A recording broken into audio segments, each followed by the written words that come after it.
ചങ്കുറപ്പും എല്ലുറപ്പും നിന്റെ അത്രയും മറ്റൊരുത്തനും വരില്ല. എനിക്കറിയാടോ അത്.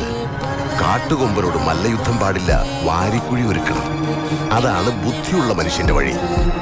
കോടതിയിൽ നിന്ന് അച്ഛനെ രക്ഷിച്ചു, അതുകൊണ്ട് തീരുന്നില്ലല്ലോ.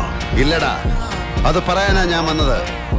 2 വിരല് മതി കൊരവള്ളി പൊട്ടിച്ച് നിന്നെ കൊല്ലാൻ. ചെയ്യാത്തത് നീ ചെയ്ത ക്രൂരതയ്ക്ക് നീ അനുഭവിക്കണം. സെൻട്രൽ ജയിലിലെ ജീവിതം എന്താണെന്ന് നീ അനുഭവിച്ചറിയണം. നിയമത്തിനും പോലീസിനും നിന്നെ പൂട്ടാൻ പറ്റുമോന്ന് ഞാൻ നോക്കും. അവർക്ക് വേണ്ടത് ശിക്ഷിക്കാനൊരു പ്രതിയാണെങ്കിൽ ഒന്നിനു പകരം 10 എണ്ണത്തിന് പവിത്രം കൊടുക്കും. എങ്കിൽ അന്ന് ഇന്ദുചൂടന്റെ കോടതി നിന്റെ കേസെടുക്കും. നിയമവും ന്യായാധിപനും ഞാൻ തന്നെ ആയിരിക്കും. കൊല്ലും ഞാൻ. കൊല്ലും ഞാൻ. 6 വർഷത്തെ ഇടവേള കഴിഞ്ഞ് ഇന്ദുചൂടൻ വന്നിരിക്കുന്നു.